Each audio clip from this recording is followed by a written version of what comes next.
The Anglican Church of Canada just released an official right for assisted suicide. The Little Sisters of the Poor are back in court, and a traditionalist group calling itself Unam Sanctam is trying to convene an ecumenical council to elect their own pope. All this and more brought to you today by Church Headlines. Welcome to Church Headlines, your regular Catholic news recap. I'm Brother Darius Lawrence. Let's dive right in. The Anglican Church of Canada is normalizing assisted suicide by releasing official ritual liturgies for euthanasia. The newly published document is designed to guide ministers accompanying people who choose to medically end their lives. Euthanasia is, of course, condemned by the Catholic Church because it's both an act of suicide and murder. The Canadian Anglican Church, however, claims that the new ritual isn't meant to take a formal position on the morality of assisted suicide one way or the other. It's meant to be pastoral and not doctrinal. But surrounding euthanasia with an official religious ritual implicitly accepts and normalizes it. A group calling itself Unam Sanctam is trying to convene a council of self-declared bishops to elect their own pope. Yes, this is a real thing happening right now. Unam Sanctam is a separate and even more extreme movement than the SSPX. While the SSPX still technically recognizes the pope, even though they disobey him, the Unam Sanctam faction thinks that the chair of St. Peter is simply vacant. Operating mostly online, the group is trying to convene what they call an imperfect general council to formally declare the papacy vacant and elect a new pope. The figure driving this effort is a Canadian named Pierre Roy, a former ex-SPX priest who left that group in 2016 for being too close to Rome, and who was later consecrated in 2024 by a chain of bishops with no valid claim to holy orders. It's a bizarre and frankly sad story, and one that shows just how many splinter groups the church is currently dealing with.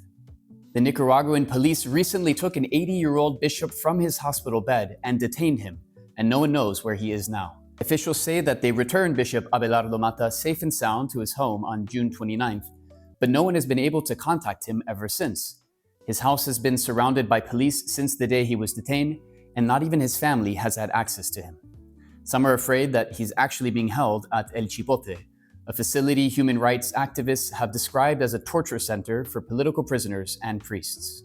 Unfortunately, Bishop Mata is not the only one who has been targeted by the Nicaraguan government, who has forced more than 250 Nicaraguan clergy and religious into exile since the government's crackdown on the church began in 2018. The Little Sisters of the Poor are back in court again. The sisters had to appear before the U.S. Court of Appeals on July 7th, asking the court to overturn a lower court ruling that would force them to help provide coverage for contraceptives, which may have abortifacient effects, something that would go against their Catholic religion and personal consciences. You may remember that in 2020, the U.S. Supreme Court ruled 7-2 in their favor, upholding their religious exemption. But Pennsylvania and New Jersey have continued challenging that ruling ever since, and a federal district court sided with the states against the sisters in August 2025, prompting this latest appeal.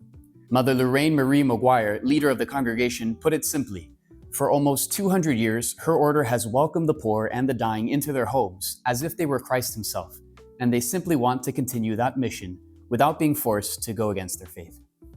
The Prince of Liechtenstein just announced that he will personally block a law that would legalize abortion within the first 12 weeks of pregnancy.